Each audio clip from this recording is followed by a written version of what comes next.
เด่นสวรรค์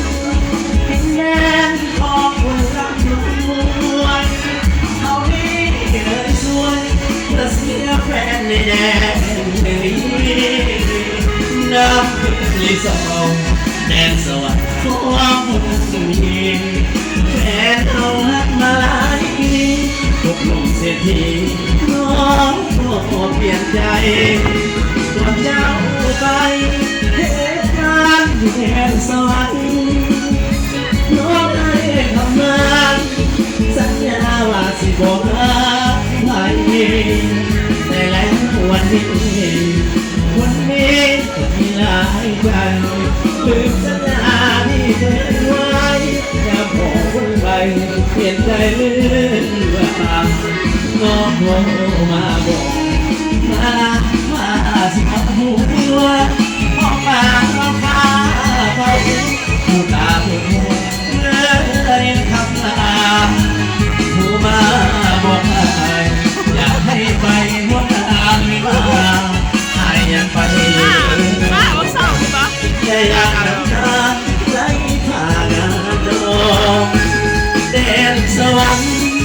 ยังเดินกับรวยมองใสให้เขากับคนหามันก็อย่าได้พบความเศร้าหมองคนเล่านี่ยังต้องถอยห่างแม่เลือดทองสักนี้อายปล่อยน้องอายสิของสักนามี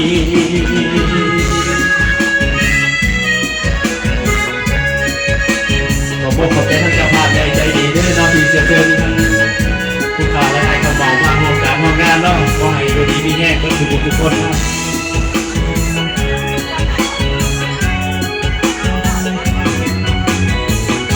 อาฟอนกันยิ่งใช้กันเด้อ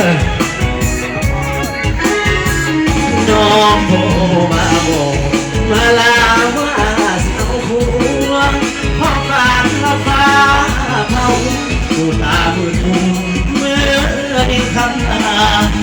ผู้มาบอกให้อยากให้ไปหัวลาว่าอยากไปอยู่เดินแต่อยากนำตาไหลผ่านแดนสวรรค์จะเอิญจะป่วยผ่อนใจให้เขากับคนหาใหม่ก็อย่าได้พบความเศร้าหมองโดนถึงโลกยังต้องถอยห่างแม่ทองสักทีอายคอยน้องอายสิโคสักนามีอาไปกองที่สองเด้อ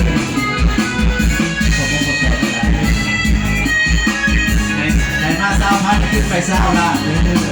อยู่ที่แห้งเนาะไปต่อด้วยเนาะ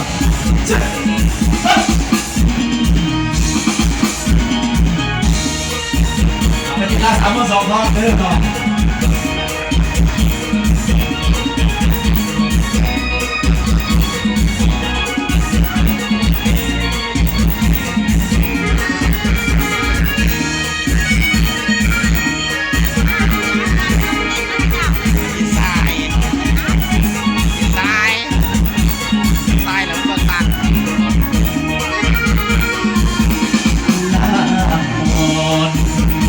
นอนสาวสองคนอันนี้ขอลาจากคนสาวสองคนที่น่าทำมาสาวบ้านปากซองบางสองคนผู้ไทยลาวสาวน้องไทยและนากะลาลาผู้คนต่างไปลาคนสาวมองดูอากาศว่าจะสายทางสายทางสุดน้ำตาถ้าคิดนำผ่านเรือสมุทรใจสาวบ้านนมพายไม่ท้องวันน้องสามใบสาวบ้านโดนเจอที่ไอฝังใจไอ้ท้องสาวบ้านหัวหาง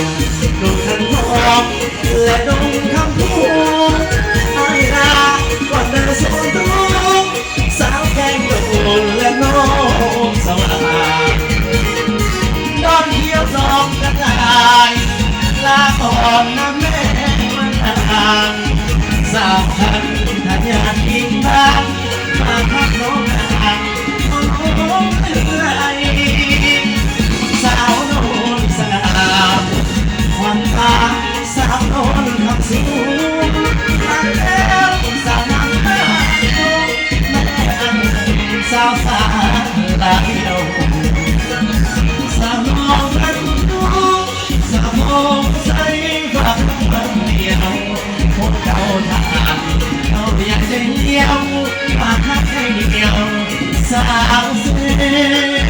ยมันเป็นกันไปขอบใจนะมันจะหาไม่ได้หรอกมาอยู่ดีพี่แน่นอนทำด้วยเจ้า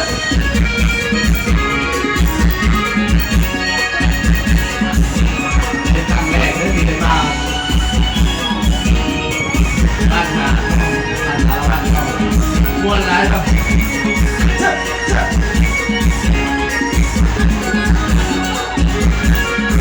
สาวบ้านหัว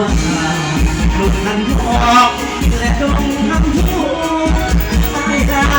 ก็น่าสมรู้สาวแม่โดนและน้องสว่างนอนเขี้ยวนกกระต่ายลากออกน้ำแม่นวลนางสาวบ้านอยากยิงตามมาทักน้องกันโอ้โหสาวโดนสง่าวันตาสาวโดนทำสูงสาวน้ำตาแม่อันสาวสาลาเดียวสาวมองกันดูสาวมองใส่ฟ้าทั้งวันเดียวเอามาเอาเบียดเดียวปากทั้งเดียวสาวบ้าน